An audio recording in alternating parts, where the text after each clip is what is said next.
Hello. Hello. Hello. I'm Ken McLean, and I'd like to welcome you to the last reading of this year's Barbara and David Zalaznick Distinguished Visiting Writers Series. We can't thank the Zalaznicks enough as someone who recalls when Cornell had a reading series that ran on a $500 budget. The Zalaznicks have been a godsend. Let me also thank Helena Veramontes, a true wonderment, and she's ill, but we're certain she'll be well. Emily Parsons, Amanda Bruckner, Lynn Lauper, the English department staff, Michael Koch, Ishian Hutchinson, our fearless leader, and Andy Galloway, department chair, and of course, Buffalo Street Books. Please buy Mr. Farr's books, else you will be diminished. At the end of the reading, there will be a short time for questions, and then a reception upstairs in the English department lounge, GS 258. Please come, you're all invited. And I'm mindful that Cornell University is located on the traditional homeland of the Cayuga Nation. The Cayugas are a member of the Haudenosaunee Confederacy, an alliance of 6 sovereign nations with a historic and contemporary presence on this land. The Confederacy precedes the establishment of Cornell University, New York State, and the United States of America. We acknowledge the painful history of dispossession and honor the ongoing connection of the Cayuga people, past and present, to these lands and waters. Bao Phi is a multigenre author, and he does it all so well. He's a 2-time Grand Slam champion and national poet slam. This was in the past, and my guess is he's in a new world now, whose poetry is included in the 2006 Best American Poetry Anthology. He has published 2 fine collections of Coffee House Press, and got a lovely book here, which you all need to buy, right, called Sing I Sing, right, just came out. And his verse has been included in Spoken Word Revolution Redo, Poetry Magazine, and Asian American Literary Review. His fiction and essays have appeared in Octavia's Brood, Stories from social justice movements, A Good Time for the Truth, Race in Minnesota, and in many other anthologies.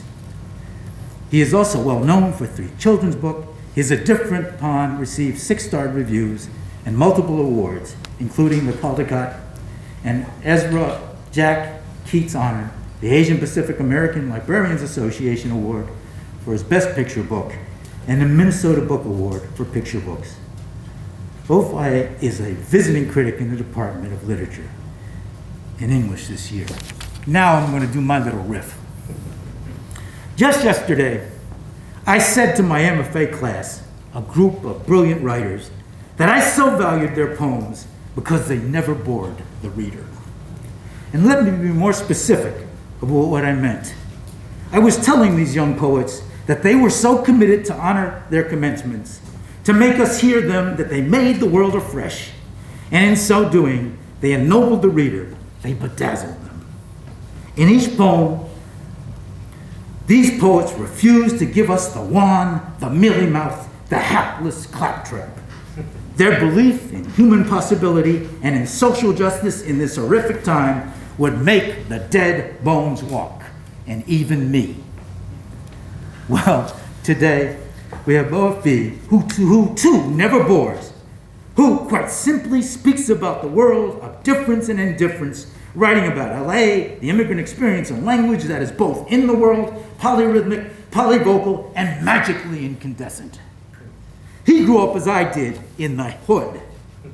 And his prose poem in Poetry Magazine captures the multi-needs of a group of young guys who wish to front, wanting to be warrior-like, finding the mantle heavy and off-putting, but still animated by the desire that haunts us all to be seen, to behold.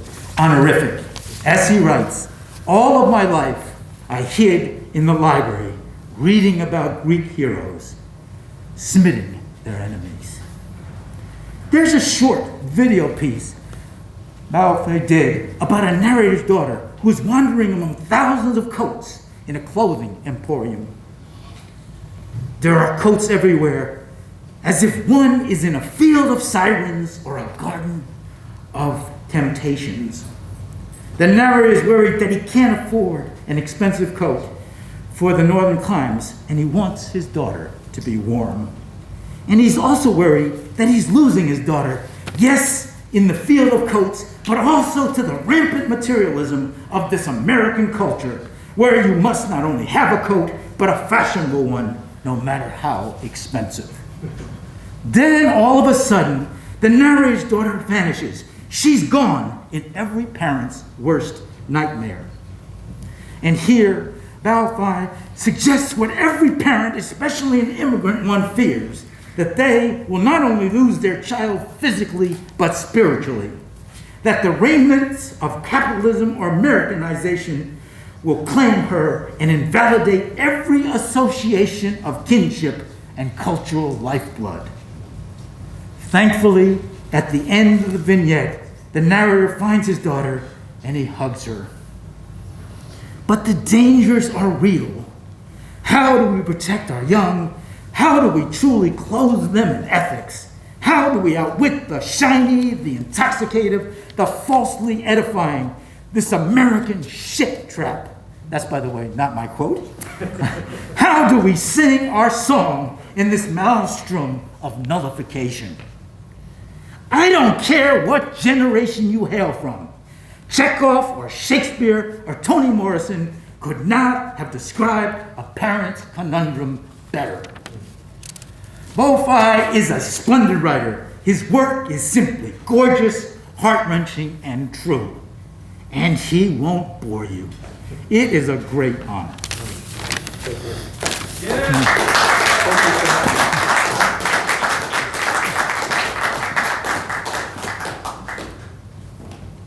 Wow, no pressure.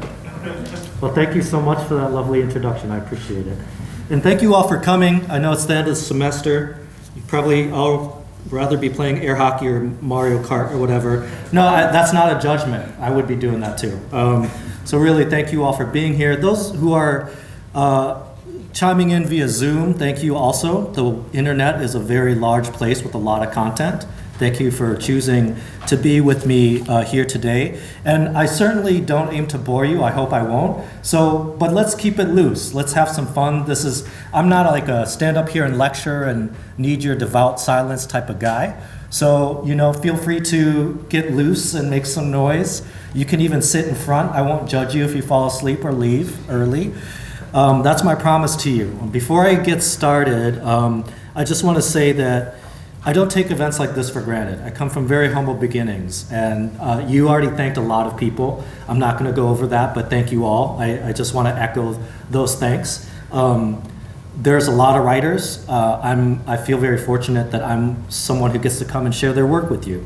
So thank you. Thank you to everyone who made an event like this possible. And I know there's a lot of thankless labor that goes into stuff like this. So thank you for anyone who had a hand in getting me here. Thanks especially to the English department and to the MFA students who have been taking such great care of me. Good luck in your work. I hope you write great books and you change the world and break everything down. That is my wish for you. Thank you especially to Dr. Juliana Hupagis, who has no small part in me being involved in Cornell this year. Those of you who are students, you're lucky to have her here. Please take a class with her. You will not regret it. And I'm not just saying that because I owe her. I say that in respect and admiration. You really should take a class with her. Let's just get to it. All right? We ready? All right, so I'm gonna just read a bunch of mostly new stuff today, and you kind of catch me at a weird time where my work is changing. My stuff can kind of be seen as, I guess, multi-genre, mixed genre, which really is a fancy way of saying kind of strange, okay? But it's what I've got, and it's who I am right now. Before I get into that, I'm gonna read one short poem that I wrote a while ago. I don't know if you remember the case of there was a Vietnamese Chinese doctor who was pulled from an aircraft. Do you remember this? Dr. David Dow, I believe his name was. And I remember this happened before, the current wave of all this anti-Asian violence that's happening, which we'll talk about. But I remember seeing this case and having so many mixed emotions. Like, one, wow, that dude could have been my dad. And my dad's not a doctor, right? He's a tailor, but, an elderly Asian man getting pulled. And then the discourse around the incident, like, was it racist?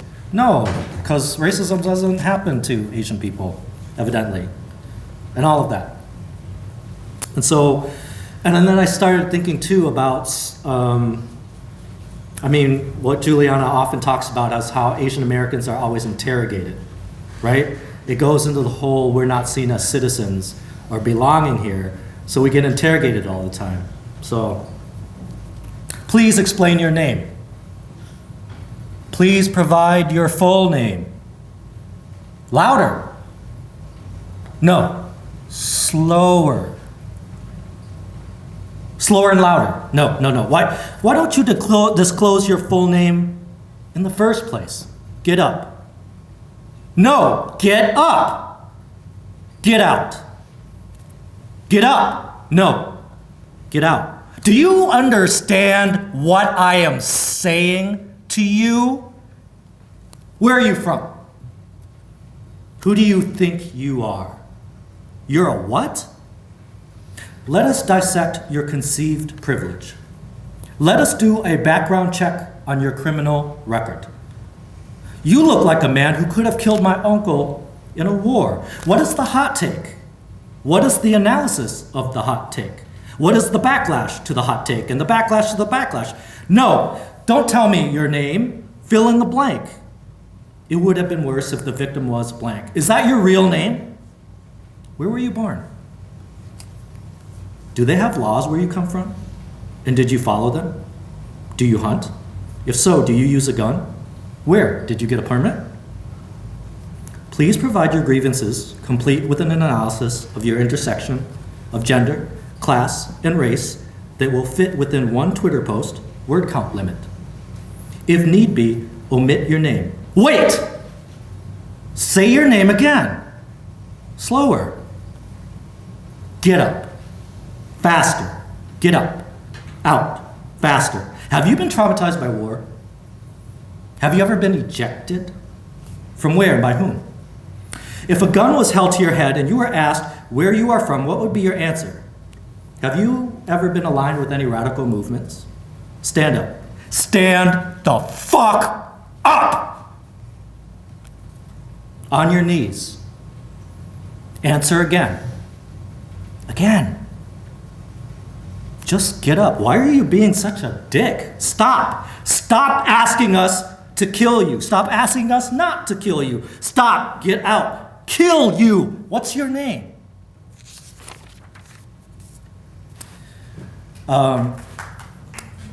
So, in the process of, thank you. Yeah, I'll be here all day. In the process of writing my third manuscript, I don't know what your process is, but working and re-envisioning, and a lot of times I'll take notes about certain arguments or thoughts I have, and I'll think to myself, this is important, but I don't want to write a whole damn poem about this. You know what I mean? Like, I don't know if any of you ever have the process. But I'm like, but I want to say this, but I don't want to write a whole poem, blah, blah, blah. And then I thought of Sarah Manguso's book, 300 Arguments. Have any of you read that? It's a really great book. I recommend it. It's basically, her whole book is it's just a bunch of tiny arguments. And everything is distilled to the one point. So she doesn't create the whole essay, she just gives you the point. And so that is kind of what I did with this. It's called Memoir and Essay in Fortune Cookie Form.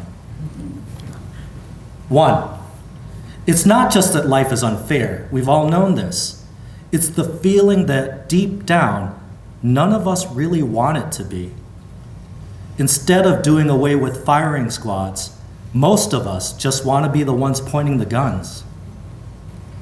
2, sometimes the day you wake up and are determined to have a mindset that life isn't pointless and absurd is the same day you get an email selling electromagnetic shield radiation fabrics from a Chinese stranger named Rambo. 3, even though I have pre-check and didn't set off the detectors, I was selected for random screening.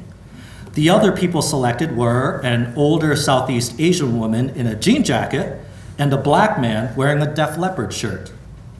Maybe we were all selected for our breathtaking fashion sense. 4, sometimes I listen or read someone's opinion or hot take, and the nicest response I can manage is, well, you are legally allowed to have an opinion. 5, I was going to make an observation that essays and think pieces that reveal and position Asian Americans as problematic often get numerous shares and attention and hits from all races, including Asian Americans, who would consider themselves leftists. Yet, think pieces and op-eds that call for or practice nuanced examination of Asian American community are often ignored and or don't get nearly as many hits. I was gonna say this, but instead I'm just here to say that I really do enjoy a good smoked Gouda. 6, no one is above criticism, but the lens you use matters. 7, Asian Americans have been trending in the wrong direction since, the 1800s. 7, oh no, that's 8. This is why I'm not in math. 8, who is woke and who is talking in their sleep? 9, if I had a time machine, one thing I'd tell the younger version of myself would be, instead of asking, why won't anyone love me, start chanting, get your colonization the fuck out of my love life. 10, everyone imagines the inventor of microbeads as wealthy, famous, and accomplished. No one imagines the inventor when they find out their discovery is destroying the ecosystem. 11, everyone gives a shit about saying they give a shit. No one actually gives a shit. 12, go ahead and congratulate us on breaking down barriers that never should have been there in the first place. 13, everyone hates Asian Americans when we're trying to be like them. Everyone hates Asian Americans because we're different from them. Whatever we do, we're a knockoff. Put us next to anyone else and we're bad stitching and thin material. 14, am I bothering you? I'm sorry. Have you tried being less fucking racist? 15, throwing my parents, my family, and my people under the bus equals how many weeping and, more importantly, paying readers? 16, how much tragedy equals how many awards? But if I don't talk about it, everyone assumes that Asian Americans aren't oppressed or are honorary white people. Should my next book be about kittens? 16, what is Asian American? What is Asian American? 18, it seems like the one thing that left-wingers and right-wingers and Americans can agree on is that racist attacks against Asians isn't racist.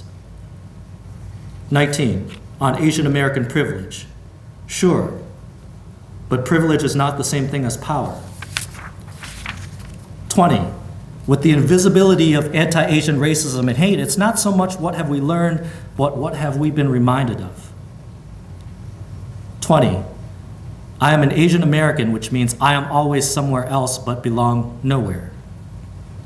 22, truth is, if I was offered a deal where racism against all people, not just Asians, all people, ended tomorrow, but as a consequence, I never made another meager dime off of selling these books of sarcastic, pessimistic-ass ramblings, I'd take that deal in less than a heartbeat. But that's the thing. Racism and the colonizers aren't willing to let that happen. And we're all over here arguing about whether putting all this down for history and these pennies are worth it. Being Asian American is a lone house next to a graveyard, a bookstore that doesn't stock any local authors, a God no one believes in but wants to take credit for the miracles, your favorite sushi wait person but covered in napalm, a ship full of bullet holes that somehow doesn't sink, and a mathematical equation lesser than. The air outside when it is a dictionary of heat but in someone else's language. The aisle of knockoff brand cereal, peanut butter, and soda in the Oriental market. A seagull with daddy issues and shit in a parking lot, fighting itself over a bagel it found in the trash. A newly polished floor in a church with the lights turned off. I'm doing it again. I'm sorry. Instead, How are you, friend? You good? What are we going to build together? Buoyant and bulletproof, even if the end result is just a dream. You know who Mary Kondo is, right? Spark Joy, all that. This poem is called She Didn't Really Tell Everyone to Get Rid of Their Books. I'm an unrepentant pack rat. But one thing I'll say about the antagonism towards Mary Kondo is this. If Westerners across the political spectrum can openly display that much hate and xenophobia towards a successful, non-threatening, light-skinned Asian who is only trying to help people who ask for help, like Miss Kondo, then imagine how they really feel about the rest of us.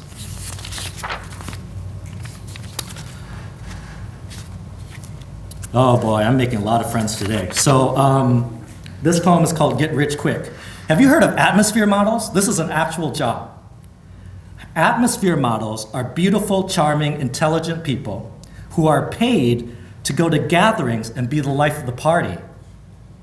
I'd like to offer my services as a kind of reverse atmosphere model, where you pay me and I won't come around and chink the place up.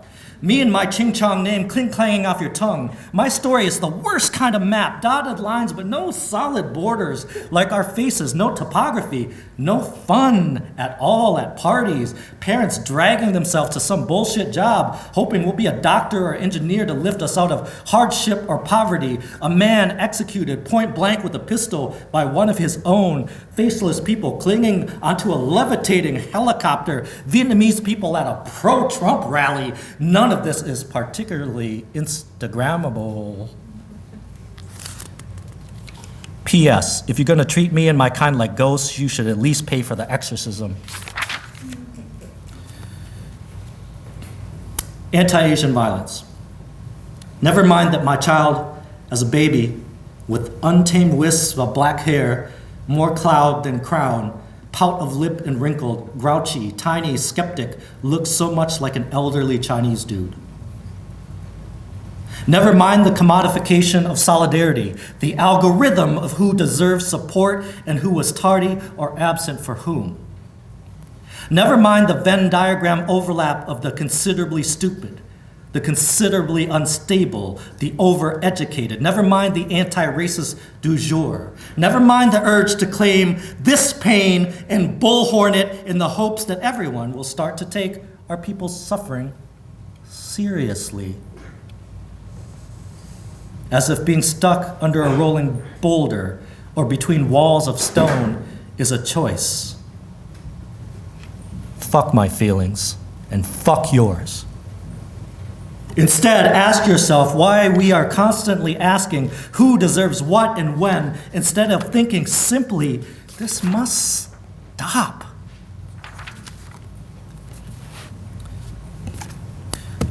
This is ancient history. Some of you might not even remember this, but Bob Dylan once did a Super Bowl Chrysler commercial. So this poem is called By Any Other Name. In a Chrysler commercial, Bob Dylan says, "Let Asia assemble your phone. We will build your car." A prehistoric eel revealed itself in the sea. It was so fearsome that fish swam into the beheaded, gutted carcasses of their brethren and sistren in order to escape its teeth. Whether by land or sea, a snake is a snake. Everyone points out the fangs with the universal understanding. You want no part of the venom. Mr. Dylan, you know how it feels to be booed simply for plugging in. My people, the reptilian, efficient and electric, to America's wailing white acoustic working soul. This is not a calling out, it is an exploration of what we all plug into. Never mind the history of Asian American labor in this country. Everyone else has always never minded it. Have the Asians build the American railroads? Don't let a single one of them into the historic photo of its completion. Never mind that white corporations killed the American auto industry and blamed the Japs. Vincent Chin paid with his life. Let us view, watch, retweet on these devices made by cold, electric, soulless Chinese snake children somewhere else. I wonder, not for the first time, what would it feel like to have the power to define we in America?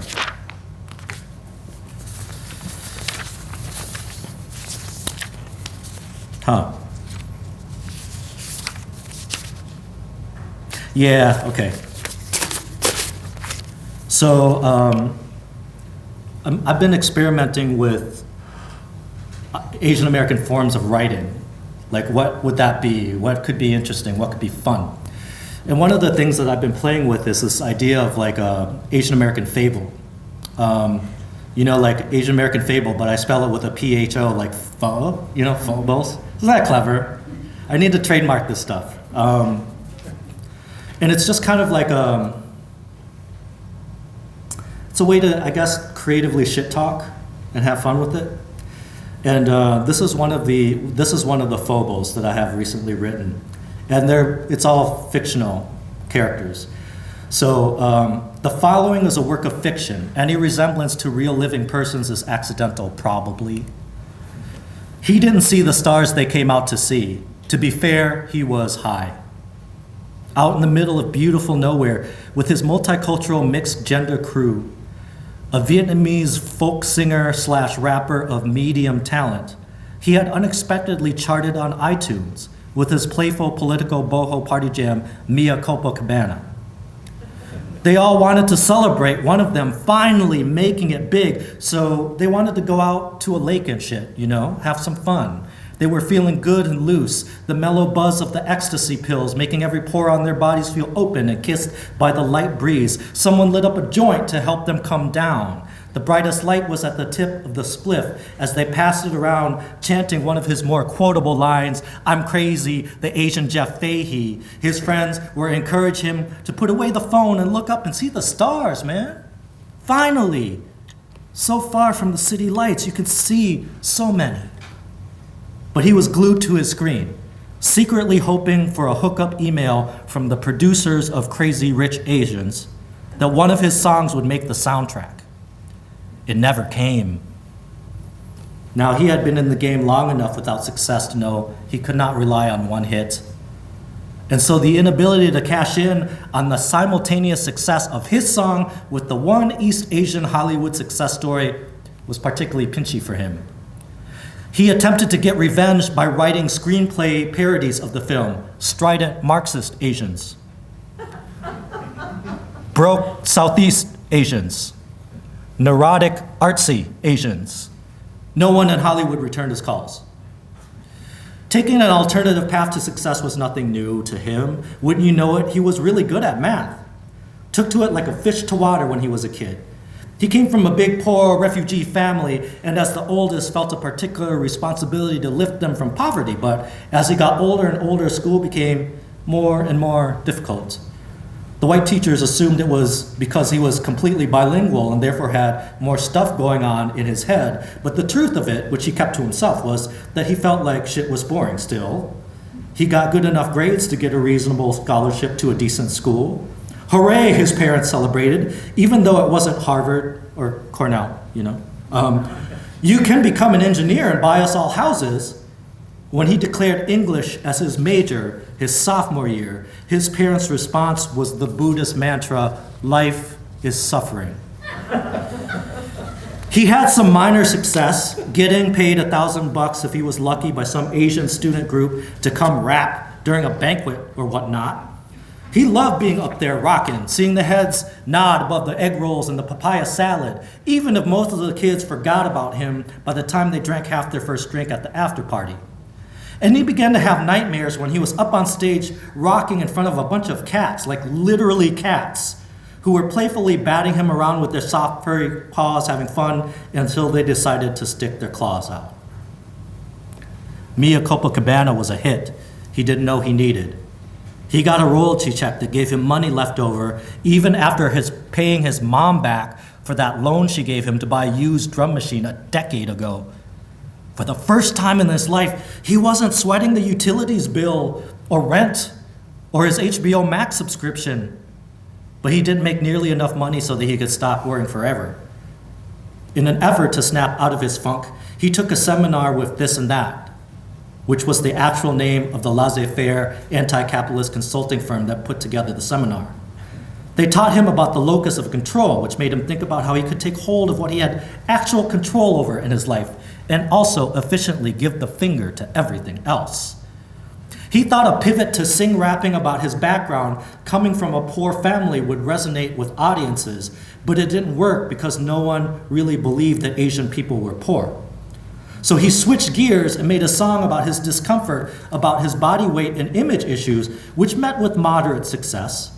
His next song was a clever comparison of Northern versus Southern pho, which created a minor buzz and debate on Twitter and allegedly some fistfights among culinary Vietnamese American foodies. That's kind of an inside joke. When he heard that an up-and-coming Vietnamese rapper who called himself TGT, or That Gook Tuesday, was talking shit about him on a message board, Victory made a quick diss track called My Middle Name Is Keep My Name Out of Your Fucking Mouth, from which he gained some micro-notoriety and made some money printing a t-shirt with one of his lines, Don't bark at a dog and don't get startled when he bites. TGT, of course, created a rebuttal diss track called Folk Whack, where he accused Victory's selected folk rap hybrid style to be, quote, white suburban female rap, end quote, and that Victory was confusing. Victory went onto Instagram and apologized that his style, which he said was easily a grade school child could understand, was perplexing to TGT. And before his rival could respond to the backhanded apology, released yet another diss track entitled, I'm not going to read the title in a respectable company. TGT responded with an expletive-laden Twitter thread in which he threatened, among other things, to home invade Victory's domicile and steal any of his mom's gold bullion or cash that she happened to stash under her mattress. At this point, their people got in touch with one another to attempt to hash out their differences, perhaps battle in an all-lit parking lot surrounded by a multiracial crowd somewhere. Both of them were primed to do it beforehand, independent of one another. They both smoked so much weed with their crews that it rendered them nearly immobile, and they promptly failed to leave their respective domiciles. But despite the efforts and the microfame, that bank account kept creeping the wrong way. Nothing was working. Holding on to that micro-petite bourgeois lifestyle he had become accustomed to for the last 8 months. One night, suffering from writer's block in front of his laptop, he got a DM from an old friend, F. Chronic, short for Fog Chronic, as he seemed to always walk around with an aura of weed smoke. Real name was America Win, a pothead science whack job genius. They became friends in junior high and followed similar burnout nerd trajectories. Now F-Cron claimed to have created a working time machine out of an automobile. You mean like Back to the Future? No, F-Cron responded. Completely different. I used a fucking Honda Civic. Everyone knows you can't make a time machine out of a DeLorean. You can travel back in time to your life and change something, sliding doors and shit. He thought about it and wondered if he should go back and stick to math and science, become an engineer, meet a nice woman or a nice man, have kids, some house in the suburbs, health insurance, 401k, whatever that was, friends who have matching silverware sets. There is risk, F. Cron said. Time travel machine could work and take you to the past, or it could burst into flames and barbecue you like a Peking duck, or, it could just not work and then we would just smoke up and catch up or whatever. But there's anything on your bucket list in case you die, you probably should do it now. Since he was facing death or disappointment with the Honda Civic time machine, he decided to try sleeping out on the street for a few days, on some Buddha shit or something. And as a sort of practice in case he did lose everything he had and had to learn to live on the street. Sometimes he was shouted away by real homeless people who had already claimed the spot under a bridge or a park bench. Sometimes it was overcast and cloudy and the hours felt long and he felt so dumb and cold and tired and pointless and alone. So alone. But once, He found a square, shallow square of grass down by the river. He sat down, his hands by his side, and the breeze found its way to him like a live and lovely cold thing. And he looked up. He saw the night sky and muttered to himself, the stars, the galaxy, the universe. God damn.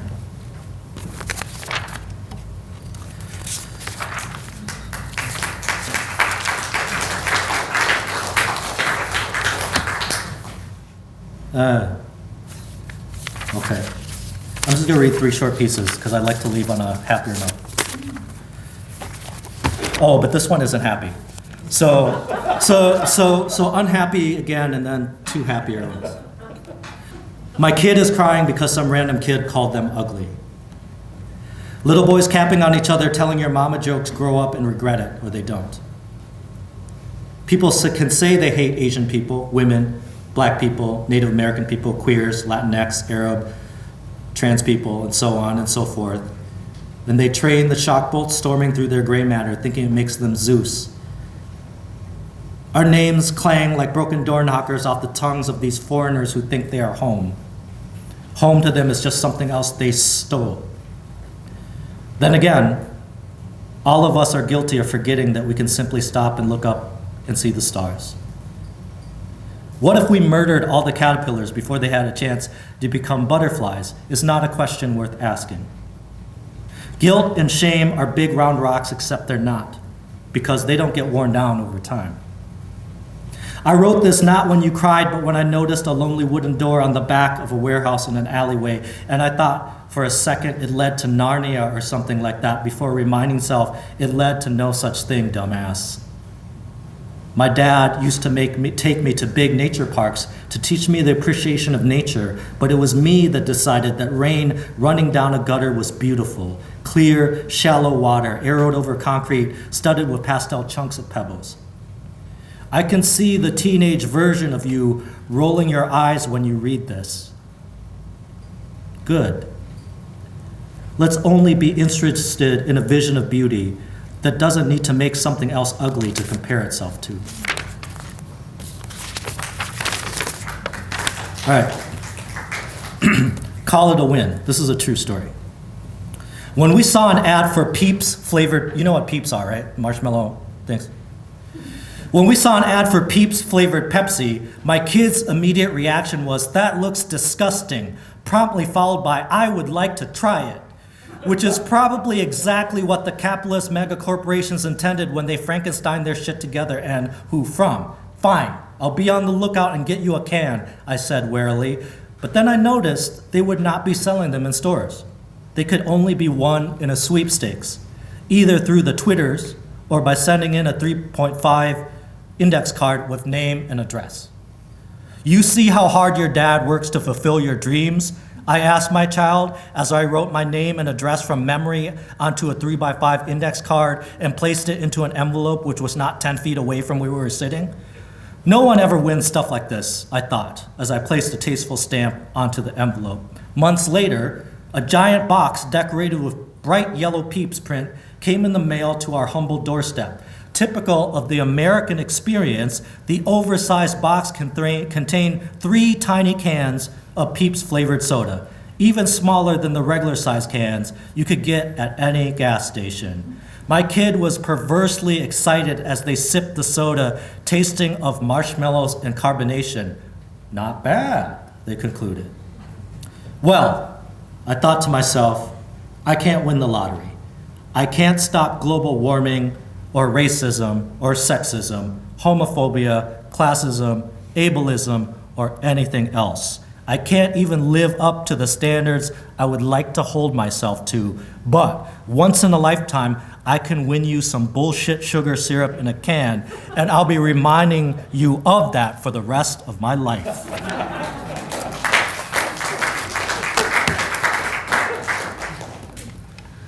Okay, last thing. This is also a true story. This is something that happened when I was signing my children's books. And this is for all of the aspiring writers and the MFA students who've been having some tough discussions and Just keep writing, keep writing. An Asian mom recently asked me to sign a copy of one of my books to her kids by drawing a picture of a fish in it. At first, I didn't want to, because I'm a writer, not a visual artist, and I didn't want to mess up the book with my scribble. But then, she told me it was for her young daughter, who was there with her and looked both sad and maybe a little grouchy. And she wanted me to draw because because her daughter loves art, but was recently discouraged because she drew something she was unhappy with and quit. I wanted to tell them both that I have to keep myself from quitting every day. In some cases, I talk myself out of quitting writing every few minutes. I wanted to tell them I started out by drawing pictures when I was 5 years old, and that I was pulled more towards the idea of drawing comic books than writing them, but was told several times that I had no talent. And the important thing is, I believed them. I wanted to say I don't know if it's responsible or irresponsible, quite frankly, to encourage a young person to be an artist. I want my kid to be a scientist so they can save the earth from all of us humans. But I'm cool with them being an artist if that is the path they want for themselves. I wanted to tell them that the writing life is the one thing I've stuck with longer than even my child. And even so, I still might quit it all soon. But not today, and that's enough for now. But they weren't here to hear my life story. I drew a crappy picture of a fish and told her, I want to quit all the time, but I don't. And I closed my book and I handed it back to her. Thank you.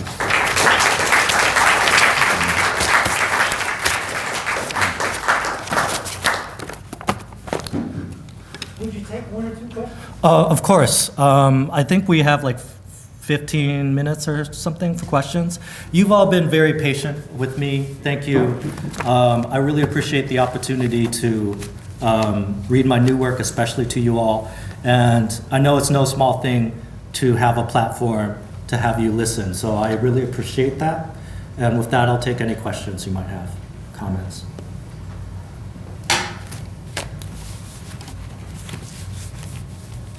Yes.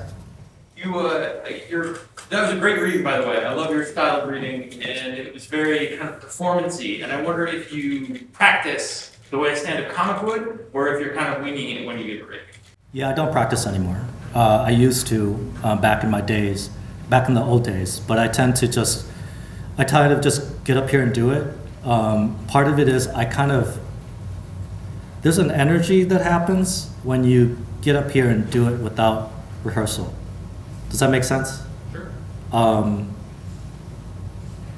And there's actually pros and cons to both, right? Like I'm not knocking performance because I think memorization and performance is an important technique, but it is one that I move more towards the original energy. I don't know if that makes sense. So nothing wrong with practicing. I just tend to not do it anymore, if that makes sense. Thank you for asking. Is there other questions? Yes. Thank you. If you couldn't hear me before, I loved how informative your poetry was, especially the first one. When you're writing it, do you write it envisioning how you'll perform it and sort of adjust, or is it sort of written and meant to be read just silently, and then you sort of go from after that? That's a good question. I generally just write, and then I think about how to best read or perform afterwards. That being said, writing, sometimes you will come across like alliteration or rhythm or rhyme or repetition that I do think about, okay, there's a sound here. Does that make sense? There's a sound or a rhythm that is important to how it's going to be said.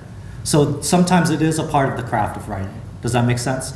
But I don't have a set method where I sit down and like, okay, I'm going to write something that sounds good. You know what I mean? Like I never sit down and have a preconceived notion of what the piece is going to read or sound or even be like. You know, like those of us who are writers, we kind of, you know how it is. You create art and you kind of see how it goes. And some stuff doesn't work. You know what I mean? Some stuff doesn't work. Like a lot of the stuff I read tonight may never see the light of day. You know, it's all new. And it's part of it is like you put stuff out there and you fail. You know what I mean? Whether it's bad art or you say something you shouldn't have said, whatever, right? Like that's part of being an artist is just kind of like trying and failing, you know? I don't know if that makes sense, but the easiest answer is that I write first and then I figure out how to best, what performance or reading best serves the piece of writing. Does that make sense? So the reading and the performance is craft as much as writing is. So, yeah, did you have a question? Yeah. Thank you. Yeah. How and when do you decide when a poem is done? Oh, that's a great question. So how honest do you want me to be? It's usually when you just can't stand working on it anymore. That's the most honest answer I can give you. Because it can always be better, right? It can always be better and you can always work on it. That's the blessing and the curse of writing. The blessing of writing is that those of us who are writers, we have the benefit of doing first drafts, right? A friend of mine, another great poet, he was talking about how, like, you know, if you're a visual artist, you don't get to do a rough draft of a painting and hang it up in a museum. And if people don't like it, you take it off and rework it, right? Like, they don't get the benefit of like being able to work on things that don't work and working and reworking. That's the strength of our craft is if something doesn't work, you go back and you change it until it's good. But that's also the downside. You can tweak it endlessly, right? And really, I think what you have to come to peace with, I think, I'm sorry if I'm going on too long about this, but one of the things that I learned as a spoken word artist who became published was that I was a spoken word artist for decades before I had a book published. And when you're a spoken word artist, your words live and die in this moment, right? Once it gets committed to a published book, it's like it becomes nailed down. Does that make sense? It becomes nailed down and you don't get to revise it on the fly and stuff anymore. And that's very, I have high anxiety, and so that's really tough for me to be like, this is the poem now. You know what I mean? But you have to make peace with it. I think what I try to tell myself is like, at this moment of time, is this the best that this work can be at this moment, right? And sometimes the question is, it's not ready. And you pull it and maybe in 5 years it is, right? You come back to it. But sometimes it's kind of like, this is the best that it can be right now, and I have to be at peace with it. Does that kind of answer your question? Thank you for asking. Yeah. Yeah. Sorry. Yeah. I mean, one thing I really like about your poetry is just the sort of range of kind of like aspect that you're able to draw, right? And in a sense where like I think a lot of poetry, not to sort of simplify and blunt, but a lot of poetry, even when they're dealing with things that make people uncomfortable, like trauma or what have you, it's kind of rendered in this like very aesthetic way, where you read it and it still kind of feels like you're sitting in a coffee shop listening to something about trauma.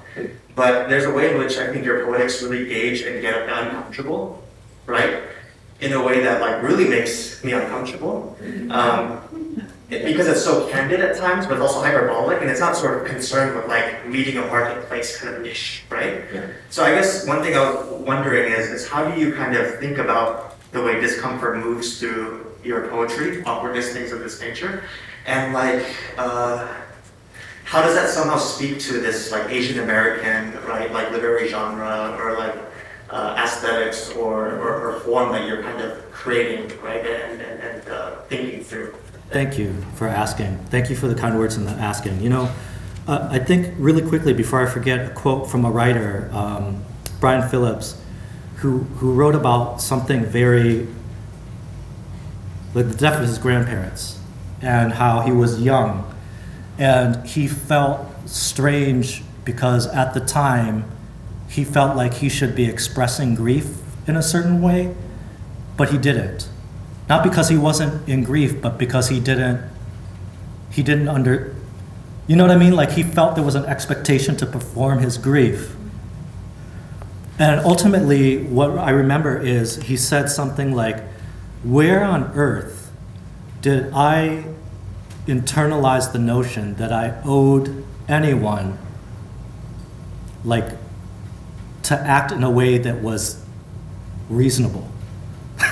You know what I mean? And I think that like as an Asian American, I often feel the same way. It's like, I'm a human being. I sometimes think like, oh, you know, as an Asian American person, I gotta be careful. I gotta say this, I gotta say that. Or, you know, like I'm like hyper aware of how I am received. Every time I walk through the doors into a room, I am hyper aware of my race and how that may be perceived and how that may be enacted on me. Hyper aware of it all my life, right? And there's a way in which I will sometimes overcompensate for that, I admit. But then there's a part of me which I think you're getting at, where I'm like, I don't fucking owe anybody anything. You know what I mean? Like I don't owe anyone to have a rational, making sense reaction to what is put on me by racism. Does that make sense? But I will admit that there is a dichotomy and I struggle with that all the time. Does that make sense? But I will tell you that as I get older and my therapist tells me to give less fucks, like she literally told me that. My therapist literally told me, try to be more cognizant and intentional about how many fucks you give. I am trying to lean more towards life is messy and complicated. I am confused. I don't have any of the answers. Sometimes I'm angry, sometimes I'm full of guilt and sorrow and regret. I'm trying to lean into all the contradictions. Does that make sense? I'm trying to lean more into the contradictions rather than I think when I was in my 20s and I was like, the world is messed up, but what is the right way to be an activist and a writer? Does that make sense? There was so much pressure, both internal and external for that. And as I get older, I feel like maybe that's not the way I want to be anymore, or I can be. Does that answer your question at all? Thank you. Yeah. Yeah, thank you again so much for your reading and for your presence. I, was thinking about what you were saying about grief, and I love the Ocean Vuong quote, grief is the last and final translation of love. And what I loved in your work is, it really has such a range. And I think what the things that we're expected to perform as, I struggle with the term people of color, but sure, why not? Is this grief, and I think a lot of the times those narratives, I feel really disappointed in them and they feel hollow because there isn't that love, there isn't that joy. And I'm wondering how you balance that in your work and how you cultivate that in your life and how you are able to do it throughout all of this difficulty. Thank you for asking. So, yeah, I think what you touch upon, my personal background is I come directly as a survivor and a refugee from war, right? Like I was literally born at the tail end of the Vietnam War, and our exodus from our home country was a incredibly traumatic experience. And I say that because I did not know that because I was a baby when this trauma was happening. For most of my adult life, I didn't think I got to claim that because I was just a baby. Does that make sense? And of course, as I got older and I went to therapy, I started to learn. Once I got over my chauvinism where I thought, therapy was for rich white people, right? Like as a Asian American man, I had to get over my bullshit. I learned that trauma is like you inherit that trauma, whether you remember it or not, right? Some traumas you carry in your DNA. And once I started thinking about that, a lot of things about me started to make more sense. You know what I mean? So there's that part of it. But I think the other part of your question is, I think the constant dilemma of those of us from marginalized communities, Black, Asian, Native American, Latinx, Pacific Islander, mixed race people, women, queer folks, and all the intersections, right, of those people with disabilities. all the intersections of that is that it's almost like we're expected to talk about our experiences.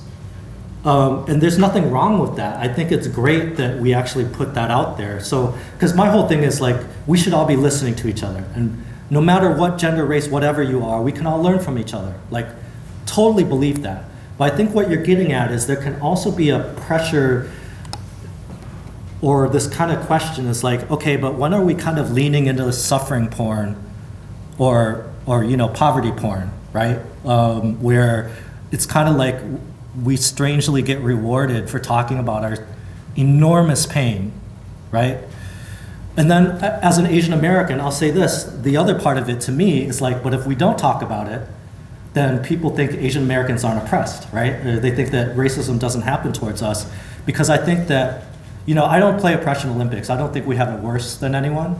I think that our particular dilemma is that, and we talked about this before, is that people think that Asian Americans, all of our pain and our trauma is linked to either our parents or the country of origin we're from. Does that make sense?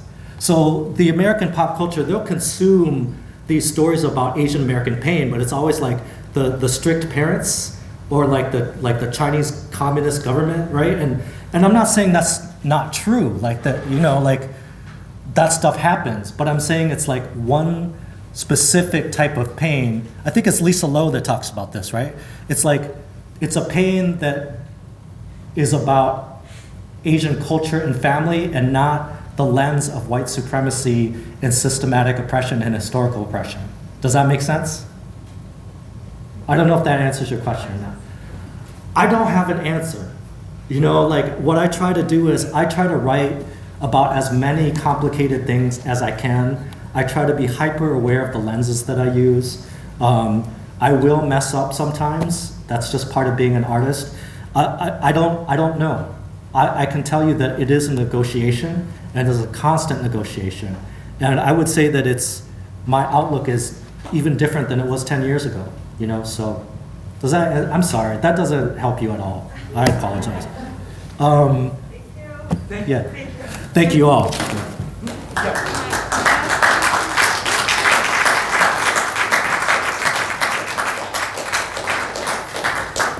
I just want to say what a magnificent reading. Thank you, sir. I mean, it really was wonderful. What a wonderful reading. Thank you so much. Thank you.